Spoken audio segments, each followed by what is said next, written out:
We're here to document the training exercise. The one that's going on now. Training exercise here? Yeah, that's right. Okay. You're not filming this kind of training. Who are you with? Who are you? Oh, we were told that we could come here and film. Who are you guys? We're just members of the public, sent on behalf of PINAC. Okay. Yeah. And we were told that we can come here and film this training exercise. Technically, this is firearms training. Because it's firearms training, you don't have to film unless you get permission from our chief firearms instructor. So where is he? Previous permission. He doesn't work here. He works at Milton. So, because you haven't come with any kind of prior arrangement, we can't let you film it, unfortunately. All right. Are you guys escorting these two? No, we were just going to see if they got IDs. Yeah. No, we're from PINAC. Yeah, have you got any ID on you? No, we don't carry ID. No. Well, you'll have a visitor's How pass. did you get in through the front door? We just walked in. No, the security guards are not. Okay, you need to sign in with somebody. The gate was wide open though. Yeah, okay, but we need to go back to security and sign you in. Okay. Is that all right? Yeah, that's fine. Okay, let's do that. So then we're allowed to be around here. As long as you've got someone here who can sign you in and who can account for who you are. The moment the officers rushed over and demanded, "How did you get in here?" they unintentionally exposed the real issue, their own lapse in security. Cole didn't stutter or back away. He answered plainly, "We just walked in." The gate was wide open. That single detail flips the entire situation. If a police academy conducting live firearm drills can't even secure a basic access gate or ensure it's monitored, then the problem isn't a civilian stepping through. The problem is that the academy left its perimeter vulnerable in the first place. Anyway, Cole ended up stress testing their security better than the staff assigned to protect it. There was no criminal intent, no suspicious action, just a glaring operational failure. And the officers realized it the moment he explained exactly how he got inside. Yeah. Can you sign us in? I can't because I don't know who you are. But it needs to be someone who knows who you are. Okay. Can we go and do that? Please? We've got to go to the front, mate, anyway. Do we? We do, yeah. What, because you say so? Because it's a police building. Yeah, but it's publicly accessible though. Okay, but someone still needs to sign you into the building. Hello. I'm Inspector Towell. Hello. I'm based here. Yeah, okay. Okay, we're arresting both of you at the moment. Arrested us? Yeah. For what? Trespassing. That's a civil matter. Yeah. Section 4. Right. Yeah, the Vagrancy Act 1824. Main gate. 1824. Closed premises. It's not enclosed, there's an implied right of You're access. under arrest. Okay. Okay. And I'm under arrest as well. Has anyone here got a pair of handcuffs? Don't need to put us in cuffs, I'll comply. Okay. So Well, if you walk me over to the front of the entry. You're going to take us into custody now, are you? You are both under arrest, yes. For what? Inspector Tao walks onto the scene and immediately does the one thing no competent officer should ever do: he arrests first and thinks later.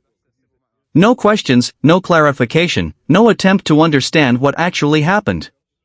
He just blurts out trespass under Section 4 of the Vagrancy Act 1824, as if he's just delivered some masterstroke in policing.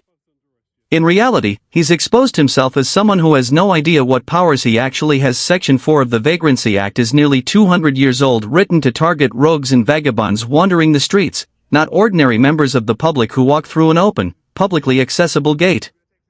It's archaic, barely used, widely criticized, and effectively obsolete.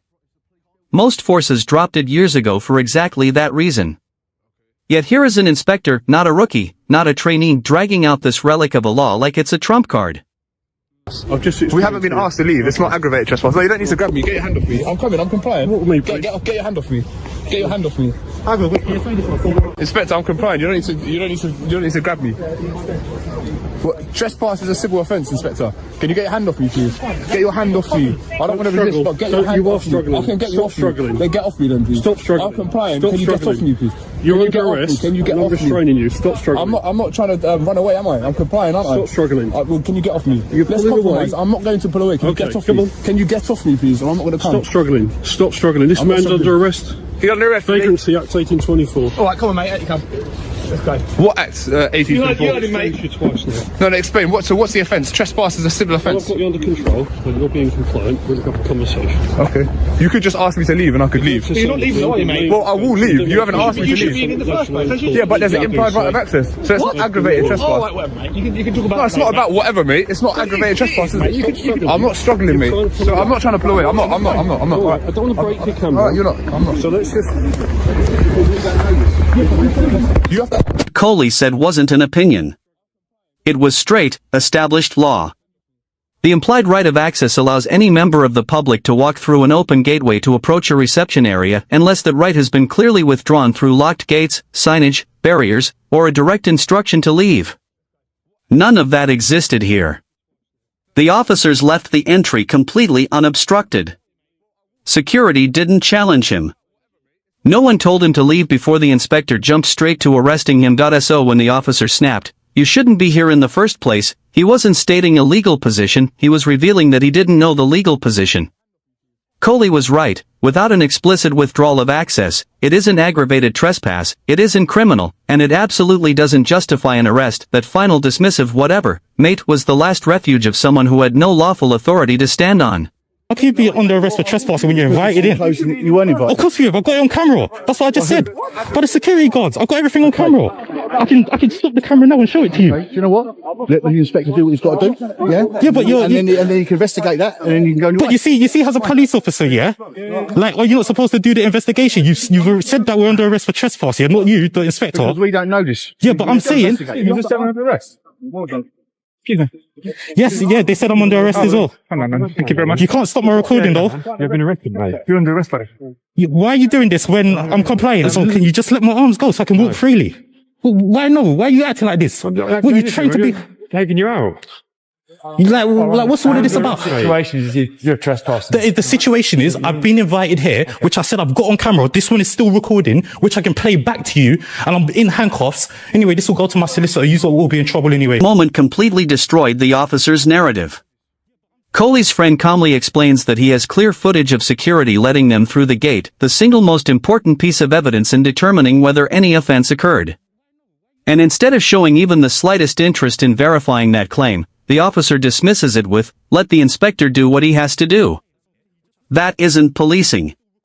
That's blindly backing a colleague's mistake instead of preventing a wrongful arrest. A police officer's first duty is to investigate, not rubber stamp whatever an inspector has already decided.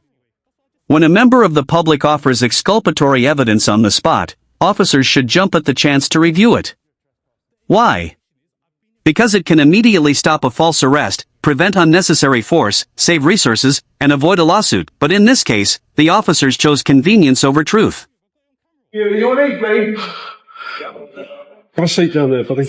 Let's come to some sort of... I'm in cuffs, you know. You're arrested and you're still recorded. Sit down. Section 4 of vagrancy Act.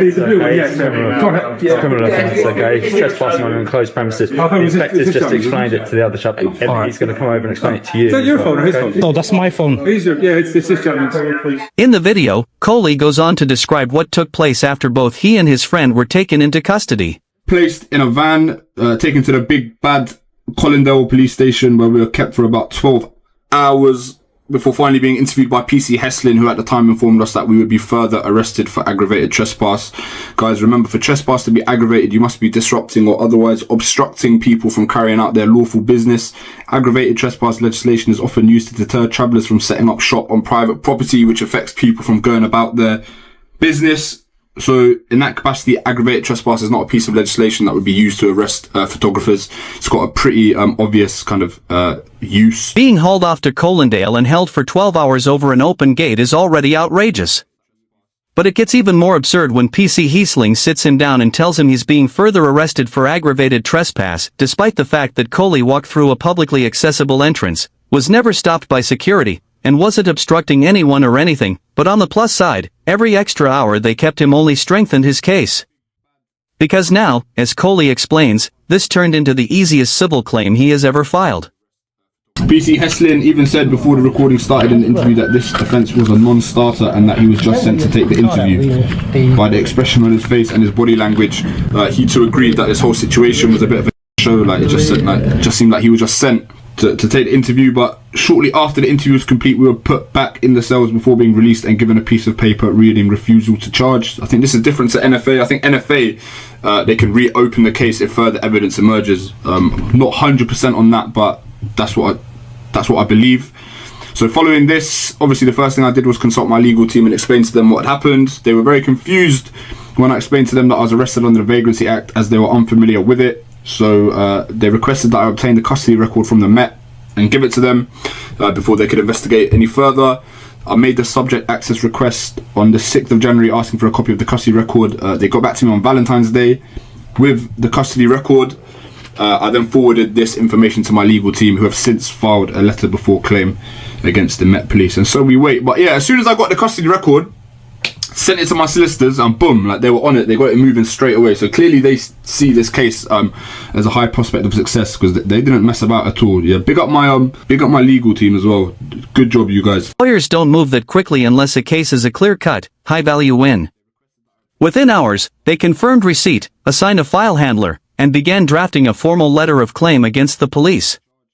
That's not routine, that's a legal team spotting an open goal. The combination of an unlawful arrest, reliance on an outdated law, zero investigation, damaged equipment, and 12 hours in custody made this case exactly the type law firms love, practically guaranteed success. Coley's encounter at Hendon wasn't just a bad stop.